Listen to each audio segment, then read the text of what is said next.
This holiday season, you might be looking for nutritious, convenient meals to keep you energized on jam-packed days. Factor, America's #1 ready-to-eat meal delivery service, can help you fuel up fast for breakfast, lunch, and dinner with chef-prepared, dietitian-approved, ready-to-eat meals delivered straight to your door. You'll save time, eat well, and stay on track with your healthy lifestyle while tackling all your holiday to-dos. Too busy with holiday plans to cook, but want to make sure you're eating well? With Factor, skip the extra trip to the grocery store and the chopping, prepping, and cleaning up too, while still getting the flavor and nutritional quality you need. Factor's fresh, never frozen meals are ready in just 2 minutes, so all you have to do is heat and enjoy. When you're too busy running around to plan lunch, Factor has you covered with lunch to go. Effortless, wholesome meals like grain bowls and salad toppers that are ready to eat when you're on the go, no microwave required. Head to factormeals.com/MC911pod50 and use code MC911pod50 to get 50% off. That's code MC911pod50 at factormeals.com/MC911pod50 to get 50% off. With HelloFresh, you get farm-fresh, pre-portioned ingredients and seasonal recipes delivered right to your doorstep. Skip trips to the grocery store and count on HelloFresh to make home cooking easy, fun, and affordable. That's why it's America's #1 meal kit. Whether your resolution is to save money, eat better, or stress less, HelloFresh is here to help you do all three. Say hello to your most delicious year yet with fresh ingredients and chef-crafted recipes at a price you'll like, delivered right to your door. So you've resolved to actually sit down and eat dinner around the table, but what do you do about those nights when your schedule is packed? Turn to HelloFresh's lineup of quick and easy meals, including their 15-minute recipes designed to help minimize mealtime stress. Every single meal I've had from HelloFresh has had easy-to-follow instructions, fresh ingredients, and when it's done, I feel like I'm out at my favorite restaurant. Go to HelloFresh.com/MC911free and use code MC911free for free breakfast for life. One breakfast item per box while subscription is active. That's free breakfast for life at HelloFresh.com/MC911free with code MC911free.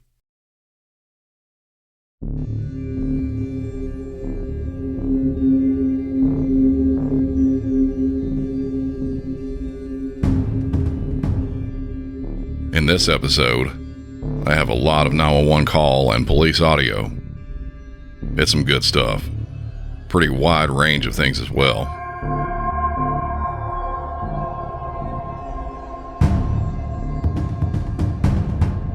I have some heavier stuff, which actually all of it's pretty heavy. But I also have what dispatchers, well, I think some dispatchers anyway, I'm in that group with them, what some dispatchers would likely think is a fun time at work. More on that in just a bit when we get around to it. So, here we go. Let's get this ball rolling. Welcome back to another episode of Music City 911.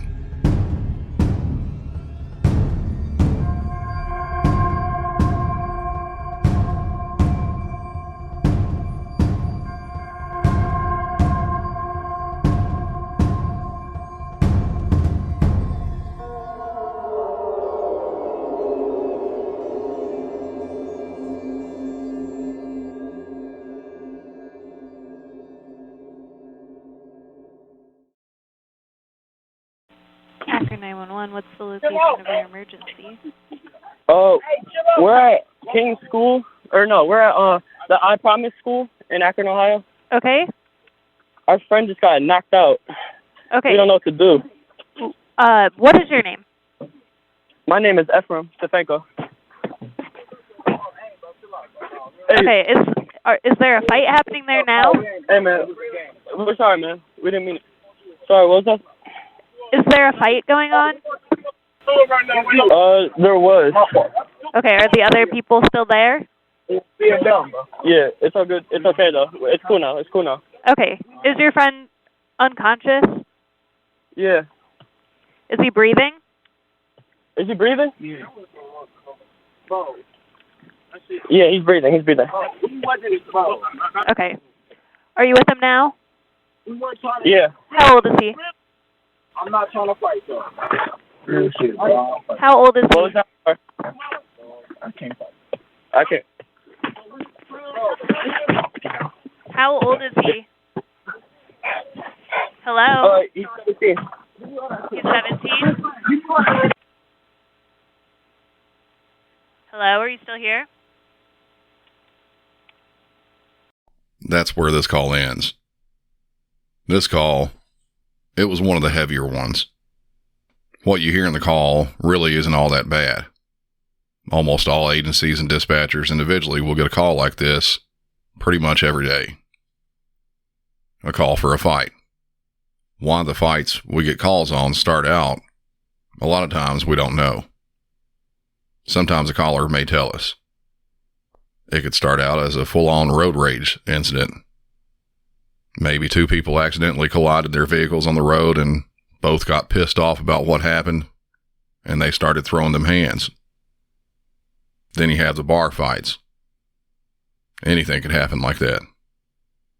But this one, well, it didn't say in the 911 call how it started. All we really could easily hear was this guy and his friends, they got into a fight with a few other people. His friend is knocked out. And then later on, you could hear the caller apologizing to the others and then saying, "We're cool." Almost like he is either trying to calm the situation down or maybe trying to just admit to the others that they had won and they don't want it anymore. But then the phone call drops off. The dispatcher tried calling back and got no answer. Police and medics were sent to the scene to investigate. When they got there, only the person that was knocked out was still there. Everyone else had left the scene. Unfortunately, the person that was knocked out, Ethan Liming, 17 years old, died a short time later. The events that led up to the fight are also unfortunate because, it seems to me anyway, the whole thing could have been prevented. This all went down on June 2nd, just a few weeks ago, at around 10:50 at night in Akron, Ohio. Ethan and three friends were riding around and using what's called a splatter ball gun to shoot at things and possibly unsuspecting people. This is a very stupid trend that's happening. Kids are doing this and posting videos on YouTube and TikTok showing them driving up to random people and shooting at them. The splatter ball gun, it's a gun that shoots small gel pellets. It also shoots them fully automatic, which means like a machine gun. The rate of fire is pretty high. These gel pellets are not anything that would kill anyone, but they certainly don't feel good when you're hit with them, especially if you're not a willing participant. So Ethan and his friends are driving around doing this, and they end up at a school named I Promise at the basketball court. Reports are a little conflicting, but as they arrive, they open fire on 3 to 4 guys that are playing basketball on the courts. The guys playing, just as anyone, didn't like it, and then went over and started a fight. The fight was brutal, and as you heard in the call, Ethan was knocked out. Somewhere after the fight had stopped, at least one of the guys playing basketball jumped in the car Ethan and his friends arrived in and drove it to the other side of the parking lot. The story on that bit is also a bit dicey. Initially, it was reported that the car was moved so Ethan couldn't be taken to a hospital.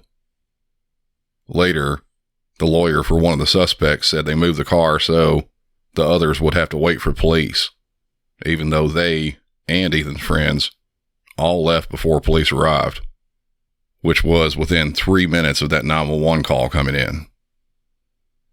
This was no simple schoolyard fight where a couple of punches were thrown and then everybody went on their way. Ethan was found with multiple injuries.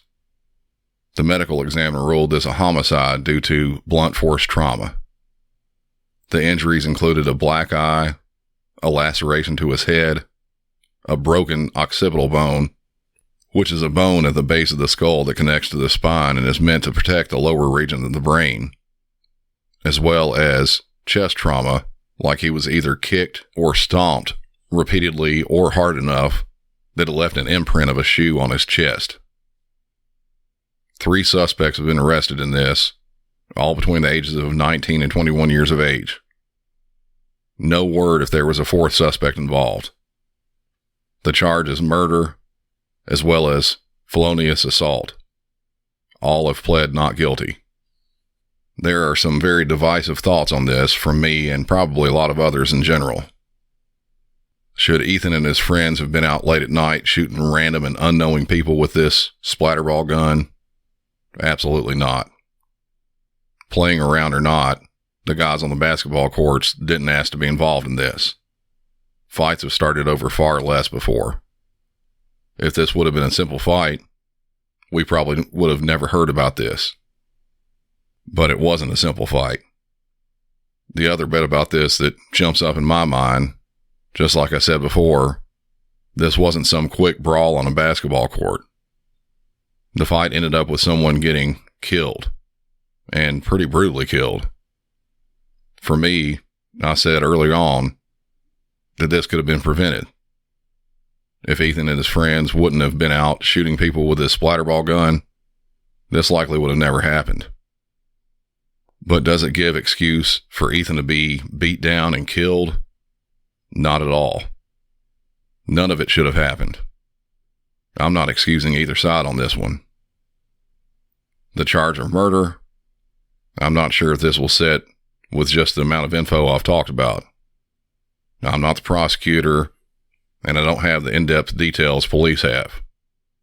To me, it kind of sounds like voluntary manslaughter, which dictionary.com defines as when the accused kills a person, but is deemed to have been provoked by the victim as during the heat of passion during an altercation. If you have kids, teenagers, or even know some adults that have these splatterball guns or any type of non-lethal toy guns like this, don't let them go out randomly shooting people. They could also get arrested. If you want to get a gun like that and use when a group of you have them and decide to have a game or a toy gunfight and all are willing, by all means do. Go and have some fun with them. But don't involve someone who doesn't want to be involved. As we heard here, it turned deadly. 21 out of 97. Show us in pursuit of a murder suspect. License plate. We are going to be on passing Independence on Gulf. Show us code 6. TC not involved. So this is one of those incidents I was talking about that, for a dispatcher anyway, can be kind of fun. Even though, in reality, it's not fun at all. I've said a couple times on the show before that a bad day for someone else is usually a pretty good day for a dispatcher. It's unfortunate, but in general, people have done the job that I do for as long as I have, and even less time. We kind of enjoy it when we get something like this coming in. A vehicle pursuit that can really amp up your adrenaline and get you going. It's usually fast paced, and you're not really sure what the outcome is. You never want anyone to get hurt, whether it's the police, the suspect, or anyone that's really not involved in it. So if any of that can happen, all the better. So as we heard there on that, it was a tiny bit of radio traffic. This unit was in pursuit of a homicide suspect. They were in a vehicle chase. There at the end of it, even though it was very brief, the police officer says TC, which means traffic collision. The suspect they were following had crashed out. The next bit of audio we're going to hear is from the body-worn camera right after the crash happened.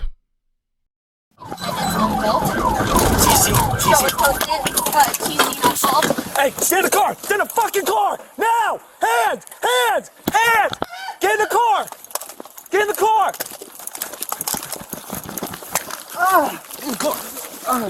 Hey, what the fuck? Turn around! Turn around! No. I have PTSD in me. Turn around! Turn around! Put it out! Turn around! Stop doing shit. Turn around! Now, grab his hand. 21 item 97. Show us code 4. All right. No, code 4! Get a fucking back up! Ah! Let go of my fucking hand. Ah! My fucking hand now! All right. 97 request pressing him back down. Okay.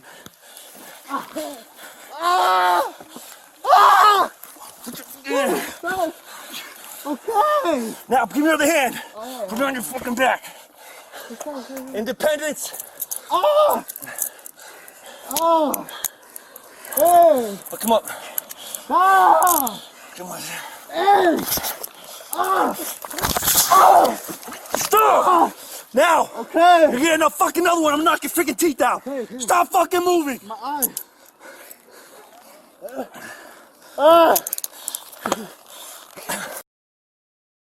What you heard there was the police pulling up behind a car they were chasing, and then they saw the suspect crawling out and then trying to run away. The two officers chased him and ended up tackling him. The suspect was not cooperative at all. This is a very dangerous situation, and the officers don't know if this guy's armed or what he's going to do. Once officers got him to the ground, they were attempting to get him face down so they could put his hands behind his back and handcuff him. The suspect turned over and kept resisting. At this point, the male officer you heard grabbed him by the neck until they could get a better hold on him, and they did manage to get him turned over and cuffed and taken into custody. Some of the things that jumped out at me there. Number one, this is considered a categorical use of force due to the suspect being grabbed by the neck. Because of that, it's being investigated internally to see if the use of force was justified. I obviously don't have the full training a police officer does, and I'm not sure if this is an accepted method for Los Angeles Police Department where it happened. But I'll say that with the video portion of it anyway, that may have been the only place at that time that the officer could have grabbed him quickly. I'm not sure if the officer's going to be punished for this or not. I can't really say. The suspect only suffered minor abrasions from being taken into custody, and I don't think any of that actually happened from him being grabbed around the neck. No life-threatening injuries at all. Everything very minor. Number two, the language used, including there at the end, "I'll knock your teeth out." I'm not sure if that's acceptable. I know that from other agencies' videos, and I think even a couple of LAPDs, they may have a felony stop happening, which means guns are drawn, and they say that they will shoot the suspect if he doesn't drop the gun or whatever. Knocking someone's teeth out, or even just threatening to do so while you're fighting with someone on the ground, especially a homicide or attempted homicide suspect, personally, I might be a little bit forgiving about that. I'm pretty sure I wouldn't have said that in the same situation, but you don't know either until you're involved in something like that. And third, this is something that both officers and dispatchers need to hear. Learn all of your codes well enough that you hear them in your sleep. There was a problem here with the female officer. Code 4 in other agencies can mean a different thing. In Los Angeles, Code 4 means the suspect's in custody. As they were still fighting with the suspect, you could hear the male officer say, "Put it out," meaning get on the radio and tell what's going on and where. The female officer says during the scuffle, "Show us Code 4. The suspect was not in custody. If there were backup units on the way and they heard Code 4, they would probably slow down and maybe even stop their response to the call. Almost immediately, the male officer can be heard yelling, "Not Code 4, ask for more backup." A few seconds goes by and the female officer does manage to ask for more help. Officers and dispatchers, know your codes in and out so when something high stress like this goes down, you don't have to think about what you're saying. You just say it easily. The suspect, Felix Perez, 25 years old, he is a piece of work. This pursuit happened on May 21st, and the days leading up to this, May 14th, he committed assault with a deadly weapon, a firearm. The next day, carjacking. 3 days later, on the 18th, criminal threats. The very next day past that, robbery and attempted murder. All of this within a few short days. The pursuit was done in the car that he had stolen. Oh, and add on to that felony evading as well. Regardless of what happens to the officer, if anything, I'm glad this dude's off the streets, and I'm hoping he stays off for a long time. Phoenix 911, where is your emergency? I'm at. Okay. Is it like the northeast corner of the intersection? Correct. Okay, then what's the The emergency there? There's a guy, like he's on something outside, and he's banging his head against my car that's parked in the back, and he's got like blood on the door and stuff. This call, as well as the next couple, are short excerpts of full calls that were made to the Phoenix Police Department. This caller is reporting a person who she says is probably on some sort of drugs and is banging, I believe she says, his head against her car and is now bleeding on the car. To me, it doesn't sound like they know each other at all. Another call comes in. Phoenix 911, where's the emergency? 91st Avenue and McDowell that's on the northeast corner. What's going on there? There's a gentleman that looks like he may be in medical distress. I'm not sure what's going on. I can see that his foot is cut. He just puked. It looked like it might be blood. He's been doubled over, hitting his head on the ground, and at one point looked like he was reaching up and trying to get something underneath his pants. This one is about the same guy.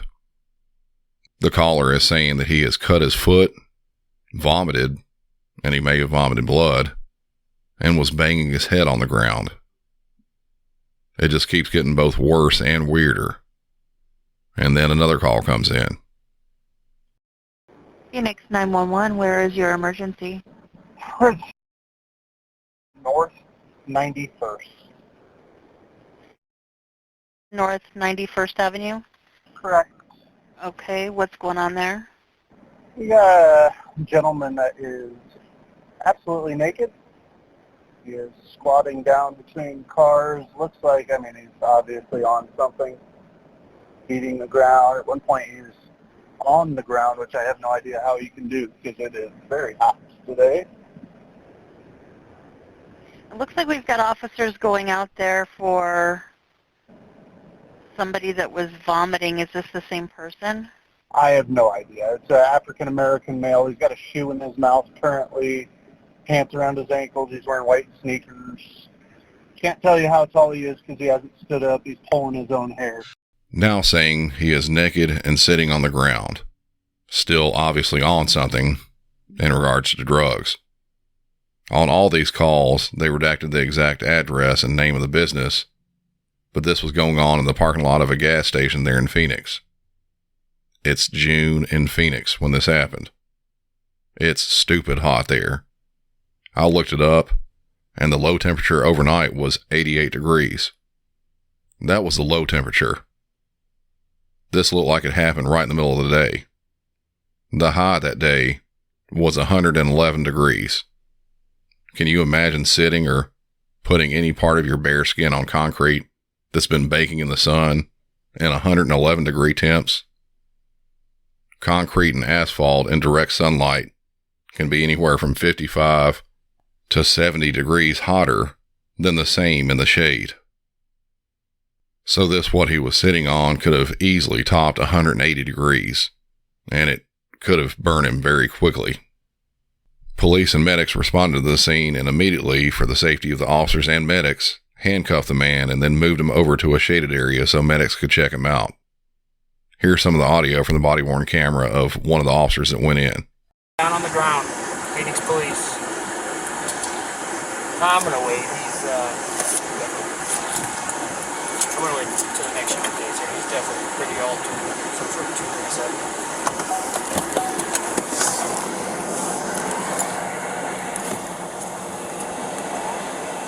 Yeah, north side. He's just kind of taking it with you right now. Don't you guys get any weapon hands on? I don't see any weapons. He's naked. No, you're good, dude. We're gonna grab him right now. I'm just waiting for another unit. Thank you.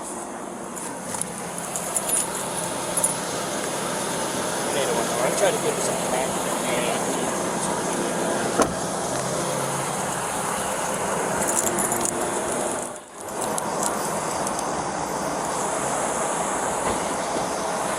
You want to grab an arm? I'll grab an arm. Yeah. Hey, man. It's the Beach Police Department. Not in any trouble. Just trying to help you out, okay? All right, let's get you in this shade, my man.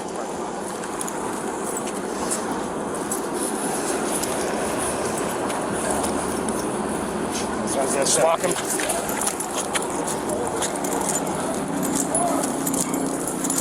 All they care about is their property.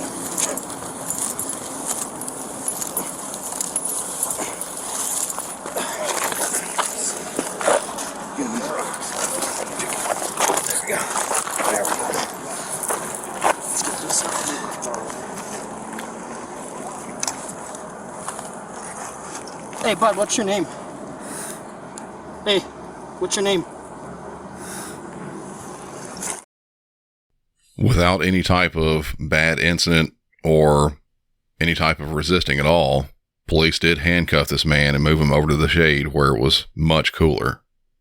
This was one of the easiest times I've seen on any police video that someone was handcuffed. As you could hear there at the end, officers started asking for his name, and at that point, he was just breathing heavily. From the start of this, on the very first call, he sounded violent, banging his head on a car. Then later, banging his head on the ground. But then slowly starting calming down and getting more odd in his actions, at one point trying to eat his shoe and taking his clothes off. By the time police got there, he was on that hot concrete, not moving too much at all. When medics got there, they started working on him, and a bit later, police removed his handcuffs when he was deemed to be safe. But his condition continued to deteriorate. He ended up passing out, and later on stopped breathing. He was transported to a hospital with CPR in progress, and a short time later, the man was pronounced deceased. Details of the exact cause of death haven't been released, and as far as I know, the man's name or any other personal info, that hasn't been released either. I hate it that we, in almost every department, are getting more and more of these calls just like this. Someone acting erratic on drugs only later to be in full-on overdose and then dying. PCP used to be the one that would call someone to act like this. Overdosing now can happen with almost any drug, as most of them are now being laced with fentanyl. That mess is incredibly dangerous. Depending on your body size, 2 milligrams of it is generally considered enough to kill you.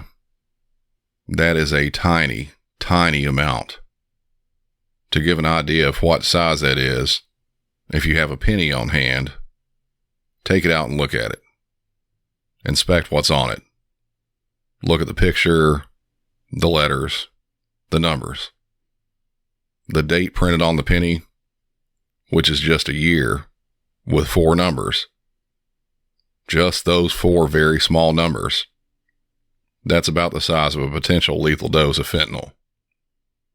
So just imagine a brand new penny, the 2022 that's printed on it.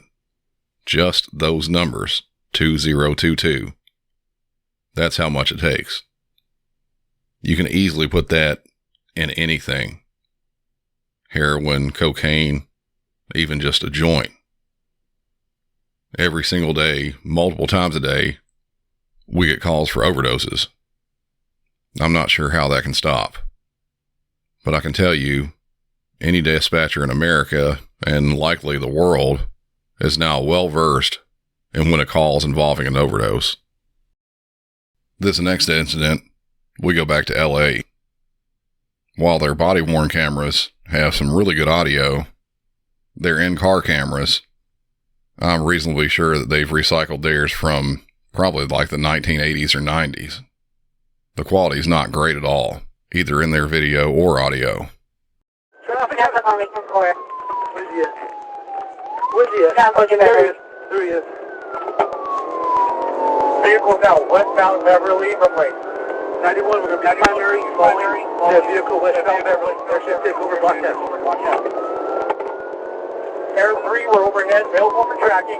Vehicle is westbound Beverly. Approaching Repod. Verify, I believe he's carjacking. We wanted for carjacking. The GTA subject is now westbound Beverly. Oh, I don't know. Can I know what is the vehicle description? License plate number? 91 Black Lexus. The driver is reaching down into the front passenger compartment. Northbound Rampart passing Temple. How many units you want in the pursuit? I need 3 units in the pursuit. Plus mine. So 4 total and a supervisor. Entering the 101 freeway northbound. 285, we're going to be 30 in the pursuit.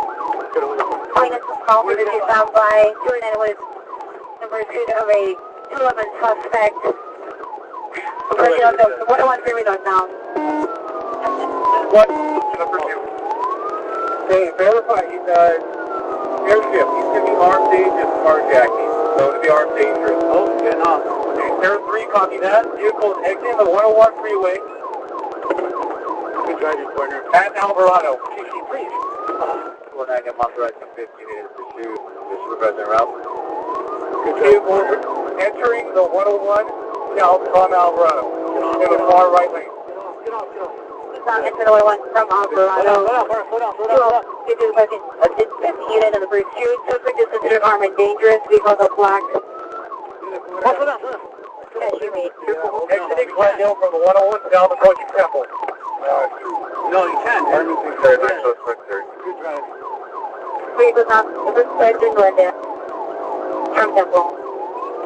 Correction, that's southbound Union. 2040. Downtown Union. 440. South Union approaching Beverly. Clear. Beverly. Clear. 420, you're out. Close it up. Continuing southbound Union, south of Beverly. Continue southbound Union, south of Beverly. What's the license plate of the vehicle? What's your contract? Oh! Alright, vehicle PD, continuing southbound Union from 3rd. Back up, man! Get out! Go down! Look at your head!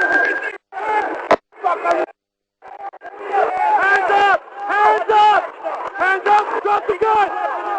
Drop the gun!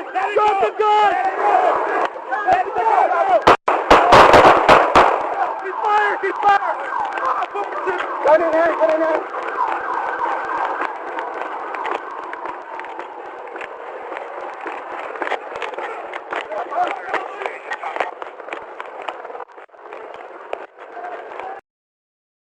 That was another one that I enjoy having as a dispatcher. If you can't tell yet, I really like police pursuits. If you could tell in that there was a ton of stuff going on. That's one of the reasons I like it. It's incredibly fast-paced. All this audio was from the in-car camera from the pursuing patrol car directly behind a carjacking suspect. This pursuit was still a pretty short one, even though if you're involved with it in any way, it feels like it's a lot longer than what it actually is.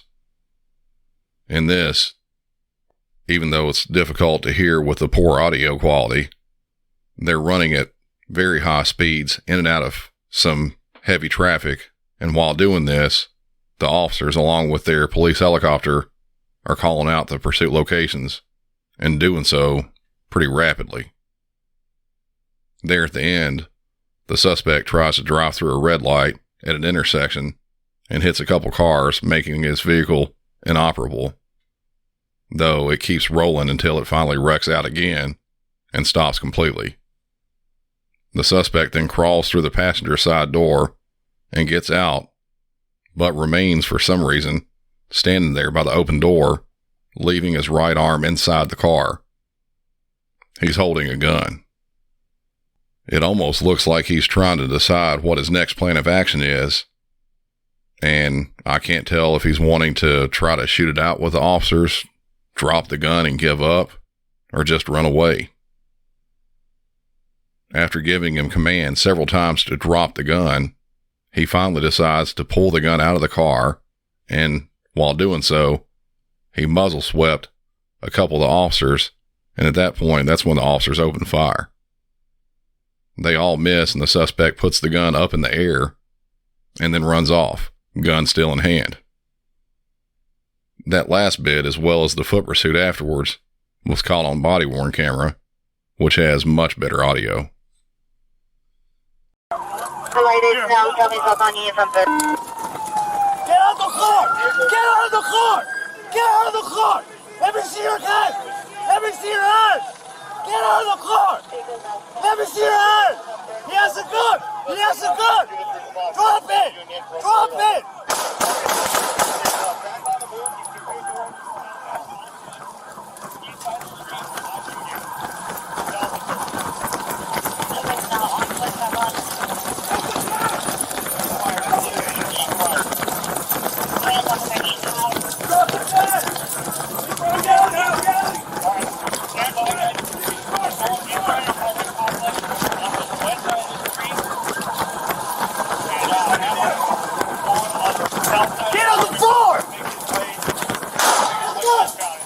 Shots fired! Shots fired! Get on the floor! Get on the floor!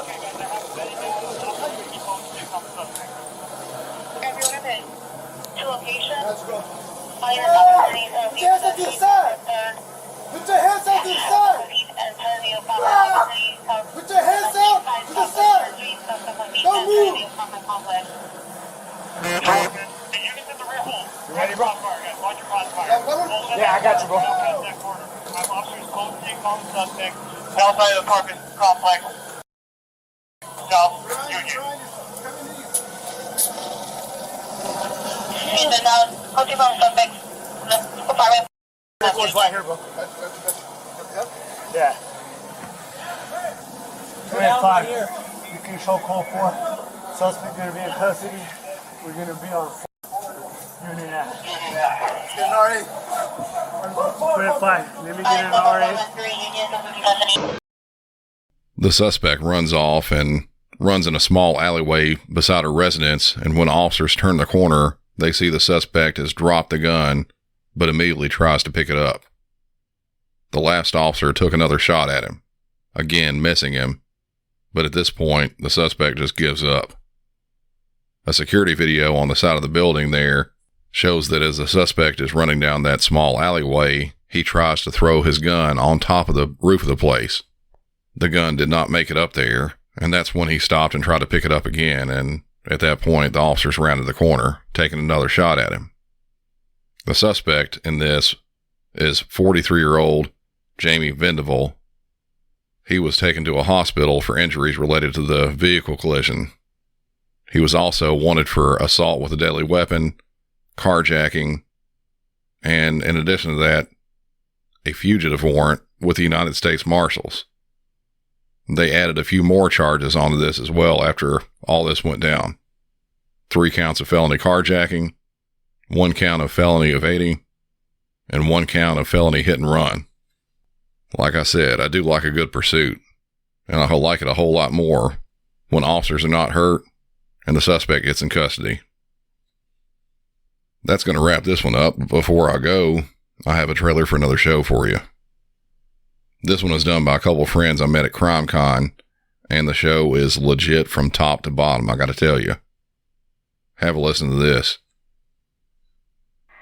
Coming up in Season 2 of Stop the Killing. The top 5 countries in firearm ownership rate ranked highly in mass shooters per capita. If you would have told me that a Columbine could have happened at Columbine, I would have said, no way. I remember just thinking, he's got a gun. Something rose up inside, and I said, not my school. If I was a terrorist and I knew that the chances of me getting slotted in less than 8 minutes is extraordinarily high, then the message that sits by that is, come and shoot and you're going to die because we're going to come and deal with you. What we can't underestimate is the power that individuals could have in stopping these school shootings. My little boy, Alex, was murdered. If we can fix the failures, we can save lives. And this guy calls up and he says, Principal D'Angelo useless. I just killed my stepfather, and I'm going to carry out a school shooting. I hope that this was a prank call. And he said, Frank, I don't know how to tell you this. We just found his stepfather dead. My daughter, Elena, was killed. She'd want me to do something about this. I know she would do something about it. Make sure you hit the subscribe button and be the first to hear Season 2 of Stop the Killing. So the show is called Stop the Killing, and it's hosted by my friends Sarah Ferris, who has about 1,000 other podcasts she does, for which I don't know where she gets the time for all of them, and the other host, Catherine Swite, who was the former head of the FBI's active shooter program. As I said before, legit from top to bottom. Have a listen. Jump on my social media, Facebook, Instagram, TikTok, and Twitter, and especially the Music City 911 podcast discussion group over on Facebook, as I'm going to do things a bit differently for this episode. Usually I put the corresponding videos in the show notes. This one, I'll link them in that discussion group. Best be joining. Come on over and help the show out at patreon.com/MusicCity911. Sign up for ad-free episodes and bonus content as well that I've started adding on, with more to come, along with a couple other benefits. I'd like to thank the current patrons I have, which this has been long overdue. Patricia, Natalie, Carly, Jessica, Heather, Lindsay, Stephanie, Laura, Brian, LeMay, Carrie, Priscilla, Shannon, Nicole, Kristen, another Nicole, Rodriguez, and last but not least, Florida Mama Llama. You're all very special, and the love for the show you give is incredible. Thank you all. And I know I took a week off from the episode last week. I can say I was pretty busy with a lot going on regarding the podcast, but also got a little bit sick there at the end of the week. I'm hoping my voice wasn't too terrible for the episode this week.